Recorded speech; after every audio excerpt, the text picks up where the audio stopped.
दो ट्रेन 110 और 140 की स्पीड से अपोजिट डायरेक्शन से आ रही हैं। एक ट्रेन की लंबाई 140 है, उन्हें एक दूसरे को पार करने में 5 सेकंड लगा। दूसरी ट्रेन की लंबाई डेसिमल में ज्ञात कीजिए। देखो, जब दो ट्रेन अपोजिट डायरेक्शन में आती हैं तो कितनी डिस्टेंस क्रॉस करेंगी? दोनों की लंबाई का सम। अब एक ट्रेन की लंबाई 140 मीटर है, मान लिया दूसरी ट्रेन की जो लंबाई है वो एल मीटर है, तो इतनी डिस्टेंस होगी। डिस्टेंस बराबर, दोनों ट्रेन अपोजिट डायरेक्शन में आ रही हैं, अपोजिट डायरेक्शन में डिस्टेंस बराबर रिलेटिव स्पीड गुणा टाइम। अपोजिट डायरेक्शन में दो ट्रेन चले तो रिलेटिव स्पीड होगी S1 प्लस S2, 110 प्लस 140 250। यह किलोमीटर पर आवर में मीटर पर सेकंड में बदलने के लिए 5/18 से गुणा कर दीजिए। ये स्पीड आ गई मीटर पर सेकंड में। टाइम कितना लगा? एक दूसरे को क्रॉस करने में 5 सेकंड का क्रॉस समय लगा, तो मल्टीप्लाई बाय 5, क्योंकि स्पीड मीटर पर सेकंड में कर ली, टाइम सेकंड में, लंबाई है मीटर में, सीधा आंसर मीटर में आएगा। ठीक है जी, कटेगा तो नहीं, ये 2 से काटेंगे बस 125 और ये आपका 9 बार, तो 125 ये आ जाएगा जी 5 की 125 गुणा 25 हो जाएगा मेरे प्यारे भाई, ये आपका ठीक है 2500 और 600, 3125 हो जाएगा।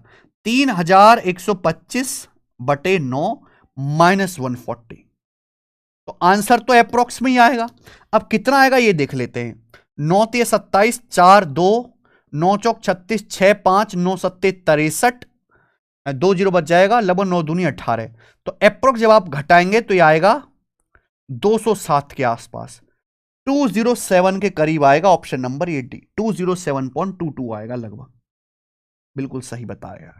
चलिए, 54 आदमी एक काम को 48 दिन में पूरा कर सकते हैं। 8 दिन के बाद 36 और आदमी उनके साथ जुड़ गए। अब बचे काम को पूरा करने में कितने दिन लगेंगे? देखो मेरे भाई, काम जो होता है वो होता है मैन गुणा डेज।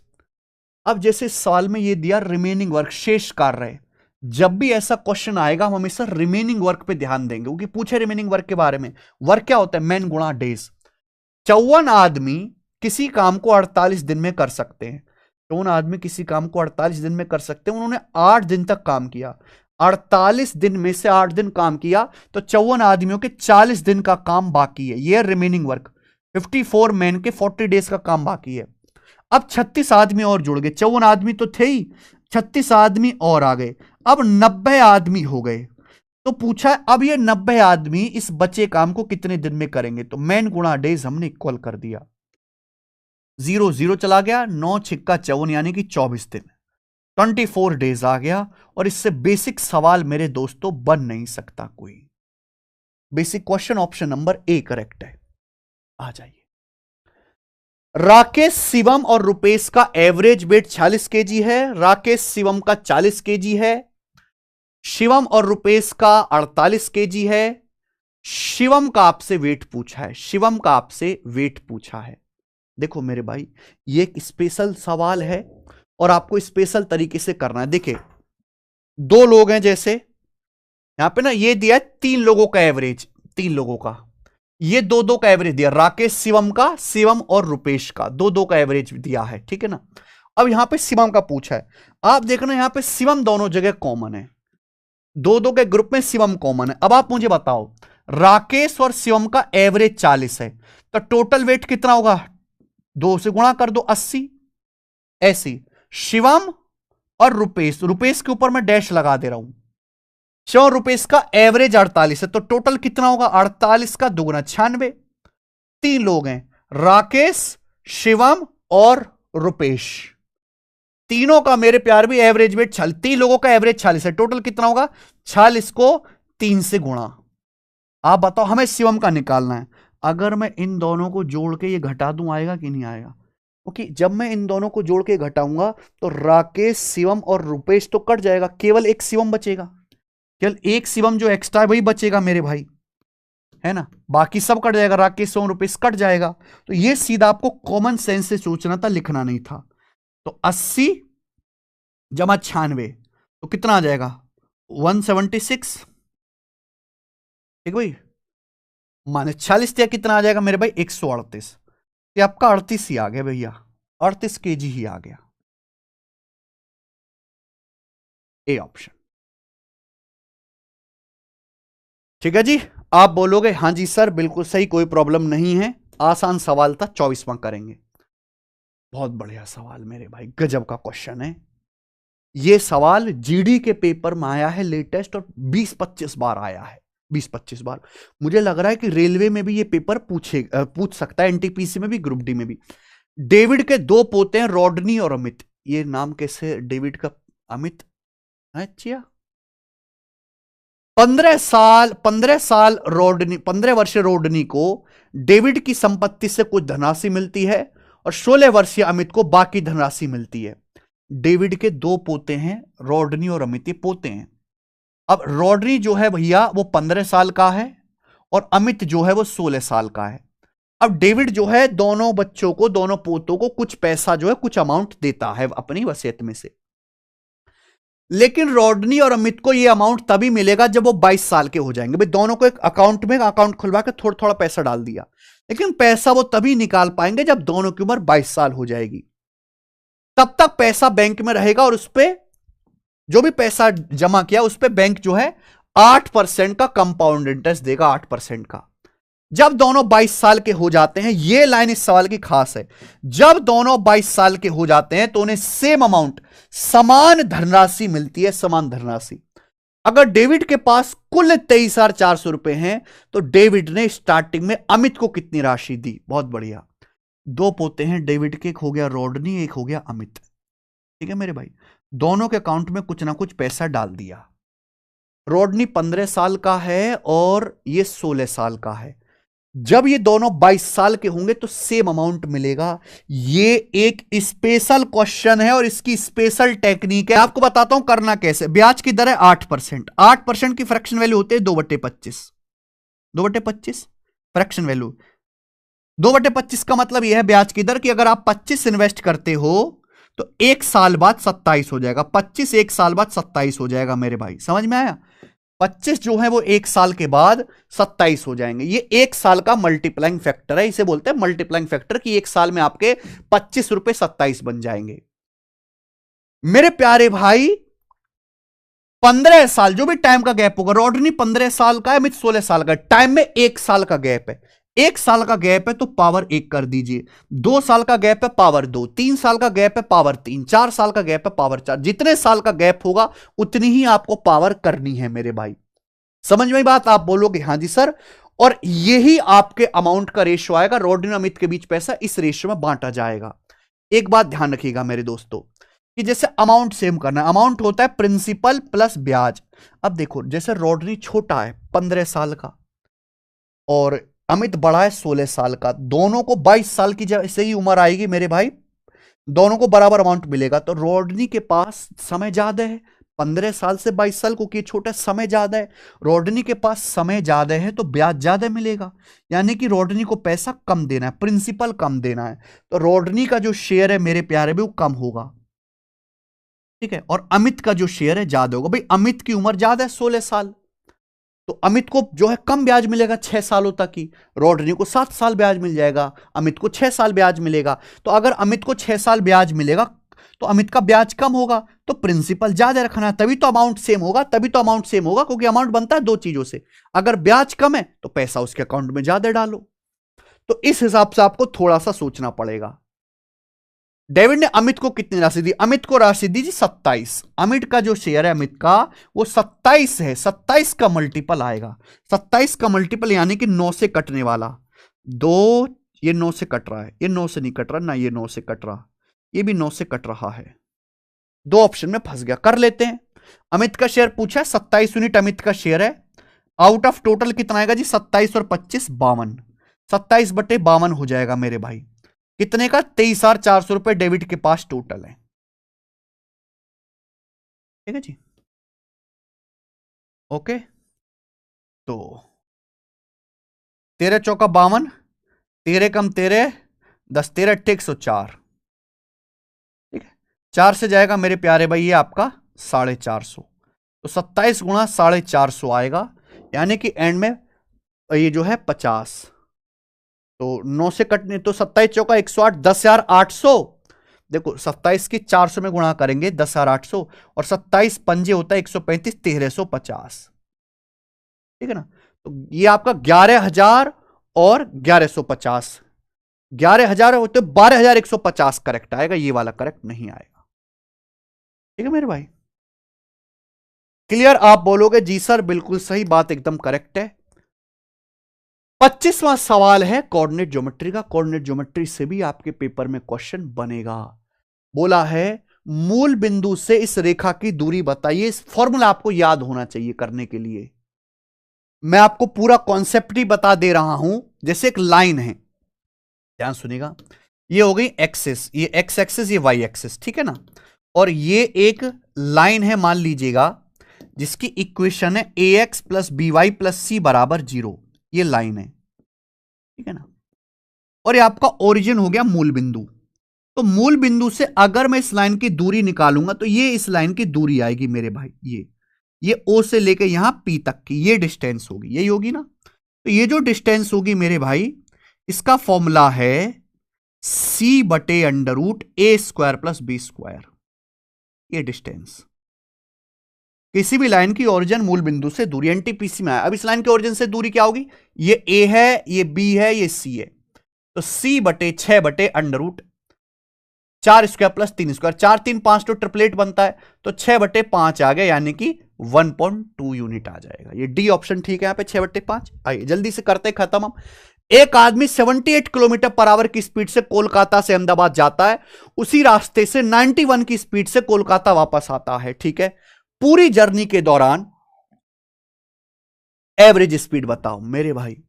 एक आदमी कोलकाता से अहमदाबाद गया 78 की स्पीड से और उसी रास्ते से वापस आ गया 91 की स्पीड से। गया अलग स्पीड से, वापस अलग स्पीड से आया, तो यहां उसकी एवरेज स्पीड क्या रही। तो एवरेज स्पीड सेम रास्ता जाना आना सीधा फॉर्मूला होता है, इसका फॉर्मूला याद कर लीजिए मेरे भाई। हार्मोनिक मीन लेना होता है 2s1s2 78 गुणा 91, 2 गुणा s1 गुणा s2, नीचे s1 प्लस s2, इन दोनों को जोड़ना है। 78 91 को जोड़ना, 8 और 1 9, 9 7 16, ठीक है भाई। 13 से कट जाएगा, 13 छिंग 78, 169 13 बार, 13 से 91 7 बार, तो 2 छिक्का 12 सत्ते 84, 84 उसकी आ जाएगी मेरे प्यारे बच्चों एवरेज स्पीड। सी ऑप्शन बहुत फेमस है। देखो कोई मुश्किल सवाल आपको नहीं कराने हैं, वो कराने जैसे पेपर में आएंगे, क्योंकि 90 मिनट है मेरे भाई, 1.5 घंटे में आपको 100 सवाल करने हैं, जिसमें आपको जीएस का भी देखना है, कट ऑफ भी आपको मेंटेन करने हैं, एक्यूरेसी भी करने हैं। तो बहुत मुश्किल सवाल जो एग्जामिनर नहीं बनाएगा, वरना कितना भी टफ बना दो डराने के लिए बच्चों को, क्या फायदा उससे। ये देखिए आरआरबी एनटीपीसी 2021 का सवाल है ट्रिग्नोमेट्री का। बोला है यदि 2xy cos theta plus x square minus Y square sine theta बराबर x square plus Y square है, तो टेन थीटा का मान ज्ञात कीजिए। This is a special case, this is a special case, ये स्पेशल केस है मेरे भाई, ध्यान रखिएगा। कभी भी ऐसा आता है ना मेरे भाई, मैं आपको कॉन्सेप्ट बता दे रहा हूं, कभी भी ऐसी चीज लिखी हुई आती है a sine theta plus b cos theta बराबर सी, लेकिन यह भी होना चाहिए कि a square plus b square बराबर c square. A B C की वैल्यू ऐसी होनी चाहिए कि ये पाइथागोरस थ्योरम सेटिस्फाई करें, यानी कि ए का वर्ग प्लस बी का वर्ग बराबर सी का वर्ग। अगर कभी भी ऐसा रहेगा तो ये हमेशा आपका परपेंडिकुलर होगा, ये आपका बेस होगा और ये आपका हाइपोटीनस होगा मेरे भाई, हाइपोटीनस।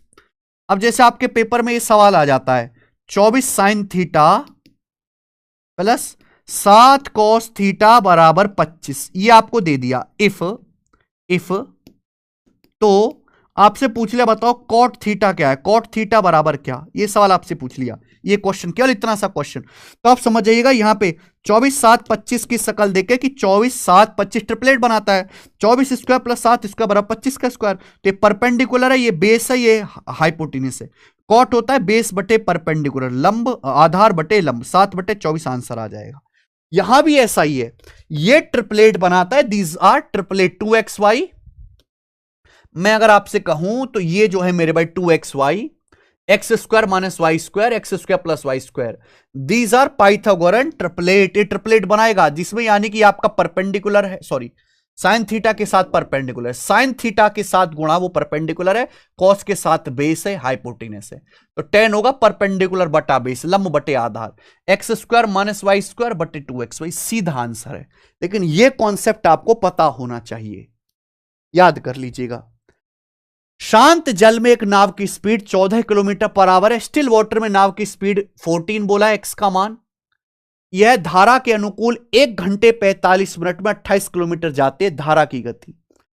डाउनस्ट्रीम जाती है 28 किलोमीटर, तो डाउनस्ट्रीम आप निकाल सकते हैं। एक नाव डाउनस्ट्रीम जाती है 28 किलोमीटर कितने समय में? 1 घंटा जमा 45 मिनट, 45 मिनट को आवर में बदलेंगे तो 45 को 60 से भाग दो, 3/4 आवर, तो यह आ जाएगा मेरे भाई 1 + 3/4, 7/4 घंटे में। तो डाउनस्ट्रीम की जो स्पीड आ जाएगी वो आ जाएगी 7 चौक 28, 4 चौक 16, क्योंकि स्पीड बराबर डिस्टेंस बटे टाइम, टाइम है 7/4 घंटे और डिस्टेंस 28 किलोमीटर। डाउनस्ट्रीम की स्पीड होती है x + y, x का मान 14 है, करंट की स्पीड आपको निकालने तो करंट की स्पीड आ जाएगी 2, 16 - 14, 2 किलोमीटर पर आवर। समझ में आ गया? आप बोलोगे यस सर समझ तो आया है। सवाल है आपके सामने 29, मीन डेविएशन आपको बताना है। देखो भाई, mean deviation, standard deviation, variance, median, mode, range, जब तक आप इनके बेसिक कॉन्सेप्ट नहीं जानोगे आप नहीं कर पाओगे। फॉर्मूला तो रटना है लेकिन उसके बाद प्रैक्टिस भी करनी है। अगर किसी को स्टैटिक्स आती नहीं है, एनटीपीसी में सवाल आया, हर शिफ्ट में क्वेश्चन आया था लास्ट टाइम, इस बार भी आएगा हर शिफ्ट में एक। जैसे इसका मीन डेविएशन निकालना है तो आप इसका मीन निकालिए, मीन मतलब एवरेज निकालो, है ना, इनको जोड़ लो, 6 7 13 10 23 और 12 35 और 13 48, 4 52, 8 60 और 12 72, 72 आ रहा है जोड़ के।